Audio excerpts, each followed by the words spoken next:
The Pentagon misled Congress about U.S. bases in Africa. This is just a few days ago. Nick Thurs wrote this. He's been on the pulse of the AFRICOM beat more than really any other journalist. Since a cadre of U.S. trained officers joined a junta that overthrew Niger's democratically elected president in late July, more than 1,000 U.S. troops have been largely confined to their Nigerian outposts, including America's largest drone base in the region.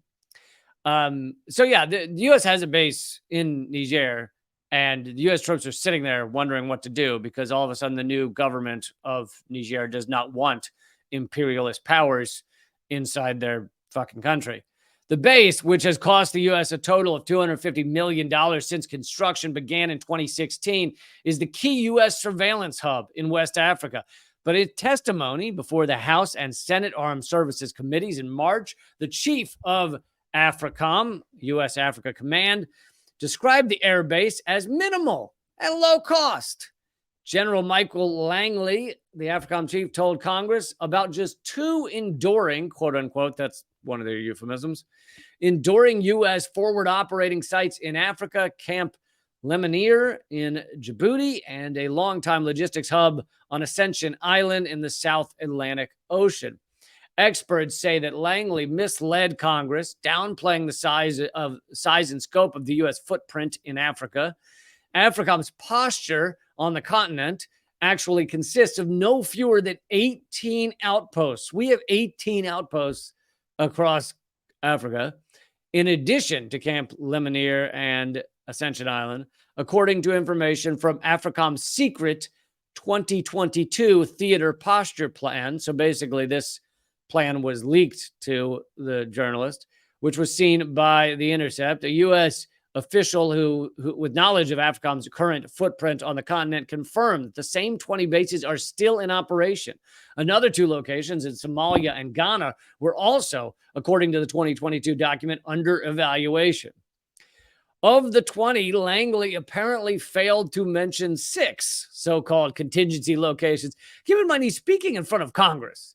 You're supposed to, the idea is you tell the truth to Congress. Now, I know they're all liars and they're all, half the witnesses are liars or maybe more. So I get it. This is the military lying to other liars. So it's just a bunch of corrupt liars. But the idea is that when you're in front of Congress, you're supposed to be held to tell the truth. Including a longtime drone base in Tunisia, other outposts used to wage U.S. shadow wars in Niger and Somalia. And let's see, this is a quote from Stephanie Saville, co-director of the Cost of War Project at Brown University.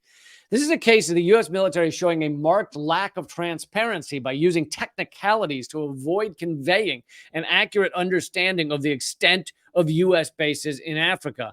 I've done field research near the sites of some of the contingency locations that don't seem to be part of the general's official count, and in practice, if not in name, they serve as significant hubs of U.S. military operations.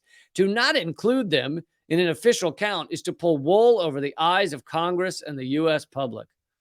I mean, the U.S. is littering Africa. We've got bases all across Africa, and here's the military going in front of Congress and being like, we got a few. We got 8 enduring things that we sometimes visit. I mean, and the idea of the Pentagon not even being forthright with Congress. Again, I like to talk about two things. One is the reality of the situation, and one is the ostensibly how these things will work. Congress is supposed to be the people's elected body. That's why the military is supposed to be answerable to Congress and the president, both supposedly representatives of the U.S. people. If you don't have that, if you have the military not answering to Congress and the president, or the military lying to Congress and the president about the reality of where they are in the world, then you don't have them answerable to the people. Now, I know all of that idea is kind of hilarious to anyone who follows this stuff because no, they're not answerable to the American people. The military industrial complex doesn't give a shit what the American people want. Do you think the American people want war? Do you think we want endless war? Do we want a proxy war in Ukraine? Do we want a genocide in Yemen? Do we want to kill Palestinians with guns, children, and elderly? Do we want to have bases just all across Africa, trying to create coups, in so many other countries? Do the American people want us to occupy 10% of Syria and create a war there? Do they want us to create endless war in Iraq? And do they want us to drone bomb the lead general of Iran? Like, no to any of it. None of it. The U.S. people want none of it. And here we are, because they're not accountable to any of us. They don't give a shit. They will lie to Congress, but Congress wasn't accountable to us to begin with. Even if they had told the truth to Congress, Congress isn't going to do what the American people want, because that's not why Congress is there. Congress is there because they are the sociopaths that corporate America decided would do their fucking bidding. So they're in Congress doing the bidding of corporate America. It's an inverted totalitarian system. And here we are.